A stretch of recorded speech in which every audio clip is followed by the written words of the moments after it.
As notícias de economia da semana. A Lava Jato completa 10 anos sob disputa política por seu papel histórico. A operação ainda tem desdobramentos pendentes no judiciário e se mantém como tema para o governo Lula.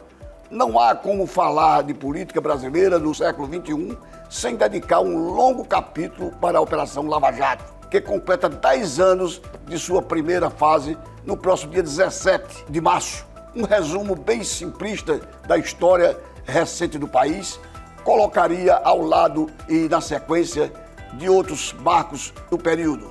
A partir de junho de 2013, o impeachment de Dilma Rousseff da presidência da República, a vitória de Jair Bolsonaro na eleição de 2018 e os ataques de 8 de janeiro de 2023 são fatos relevantes. Já vai longe que o tempo em que a Lava Jato abalava presidentes, pressionava altas instâncias do judiciário e ameaçava deixar em apuros expoentes do Congresso Nacional.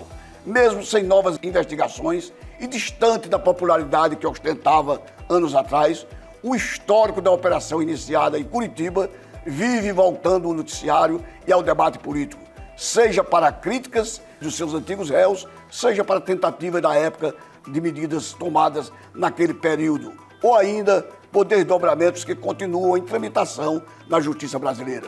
Um dos mais incisivos críticos e também o seu principal alvo, o hoje presidente Lula, do PT, que ficou preso por 580 dias em decorrência da condenação assinada pelo ex-juiz e hoje senador Sérgio Moro e sob o risco de um mandato cassado pela Justiça Eleitoral. Desde que voltou à presidência, Lula já atribuiu à Lava Jato um mancomunismo com os Estados Unidos e afirmou que o período da prisão pensava em lascar Sérgio Moro. Também chamou a força-tarefa do Ministério Público de bando de moleques irresponsável. No Supremo Tribunal Federal, que foi uma espécie de avalista das investigações, em seus primeiros anos, o caso volta e meia retoma as discussões. Em 2022, por exemplo, o ministro Luiz Fux disse que ocorreu uma anulação formal, mas que o país não poderia esquecer que a corrupção existiu.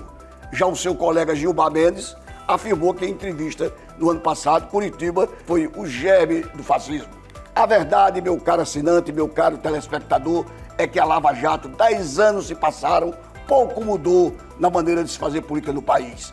É escândalo surgindo a toda hora em autarquias, em ministérios, na Petrobras, nas várias autarquias do governo, na Caixa Econômica Federal, aqui e acolá surge também em entidades governamentais ligadas à saúde, à educação, e o Brasil, o tempo passando e nós perdendo tempo com demandas que não são nada republicanas, que não são nada de cidadania.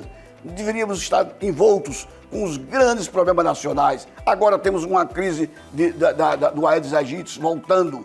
1.600.000 pessoas estão infectadas no Brasil com a dengue. E os estados e os municípios se debatem com a falta de vacina, com problemas de saneamento básico, que causa o surgimento do besouro. E mesmo assim, nós, distante 10 anos de uma Lava Jato que botou na rua todos os possíveis corruptores e corruptos da operação, que usou a Petrobras no desvio que calcula-se de 200 bilhões de reais. 200 bilhões de reais na Petrobras com a Lava Jato. É a vida passando e o Brasil não mudando, infelizmente.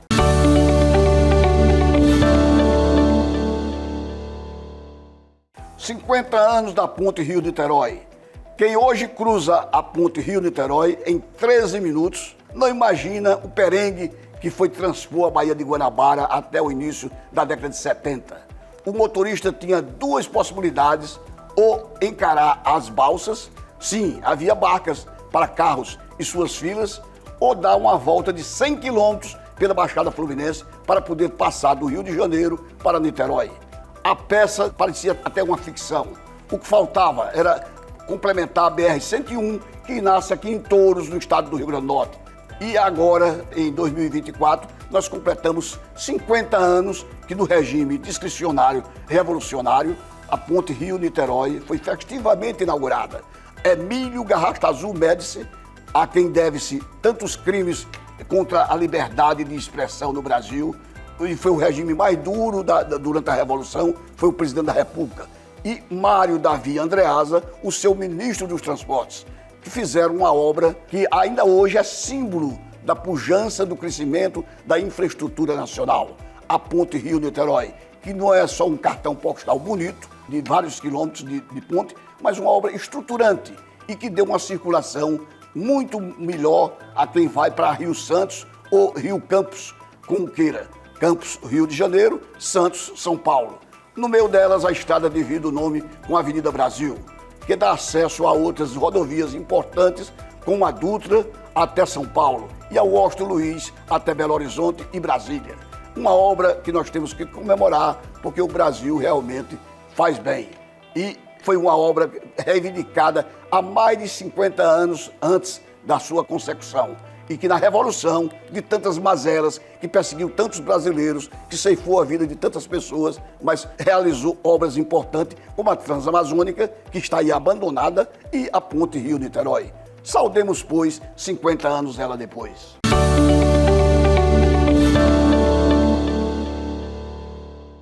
Os estados têm queda de receita e aumento de despesas em 2023. Mesmo com a compensação pela União, aos governos regionais enfrentam perdas com a arrecadação do ICMS e repasse do Fundo de Compensação podem ter em 2024 um ano difícil. Com a compensação de perdas do ICMS pela União e o aumento da alíquota do imposto em alguns estados, as receitas correntes no agregado de 26 estados do Distrito Federal caíram 1,8% em termos reais de 2023 comparando com 2022. A queda foi influenciada pelo recuo real de 3,2% na arrecadação do ICMS e de 1,4% dos repasses do Fundo de Participação dos Estados. Em sentido contrário, as despesas correntes cresceram 3,3%, puxadas pelo gasto de pessoal, o empreguismo desbravado para fazer política de uma maneira não cidadã, que avançaram em 2023 5,1%. Apontam os especialistas representantes dos estados e mostra uma pesquisa do próprio governo federal. Houve uma esperada desaceleração econômica no ano que demanda para reajustes salariais e que deve continuar acompanhando por pressões de gastos de resultados e campanhas para as eleições municipais e sem a ajuda da compensação de perda do ICMS, já que os valores foram antecipados em 2023. Alguns estados, porém, observam atentamente o aumento da arrecadação da União em 2024, o que pode favorecer repasses obrigatórios aos estados. Diga-se que o Rio Grande do Norte, o nosso elefante dos 26 estados e do Distrito Federal, é o que encontra-se em pior situação econômico-financeira, já que as suas despesas com pessoal cresceram significativamente. Dos 27 estados, 26 estados do Distrito Federal, o Rio Grande do Norte, hoje, segundo o jornal O Globo do Rio de Janeiro, é o que está em pior situação econômico-financeira.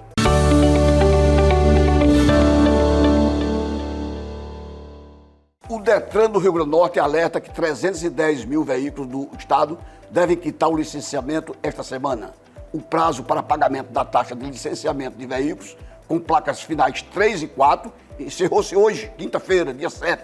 O Departamento Estadual de Trânsito do Rio Grande do Norte, o Detran, contabiliza cerca de 310 mil automóveis em todo o estado que devem quitar a taxa nesta semana.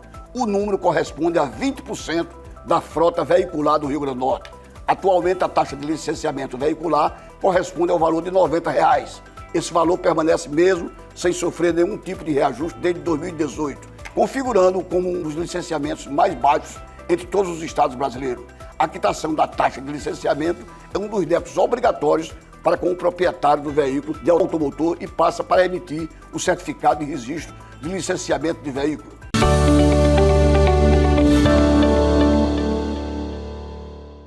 A Azul, a companhia aérea, considera fazer uma oferta pela aquisição da Gol. A Gol encontra-se em recuperação judicial. O que significa isso?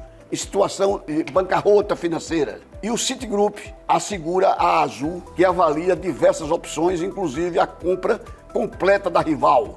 A Azul, que opera no Brasil e no exterior, estaria trabalhando através do Citigroup para explorar uma potencial oferta pela Gol, a companhia aérea nacional. As empresas que assessoram a Azul e avaliam diversas opções, incluindo a aquisição completa de sua rival, disse uma das pessoas que pediu para não ser identificada ao jornal Valor Econômico. Mas de Nova York até o Rio de Janeiro, Brasília e São Paulo, a conversa é uma só. A Azul, a Companhia Aérea Nacional, estaria interessada em adquirir a Gol, que encontra-se em regime pré-falimentar. A Bloomberg News também teve acesso a um relatório em que o Citibank comenta gradualmente dessa possibilidade. A Gol, que tem sede em São Paulo, entrou com um pedido de recuperação judicial dos Estados Unidos da América com um prejuízo a descoberto de 2 bilhões e 700 milhões de dólares, o que significa quase 13 bilhões de reais na moeda brasileira. É mais um processo que está se avançando com relação ao fechamento de companhias aéreas nacionais.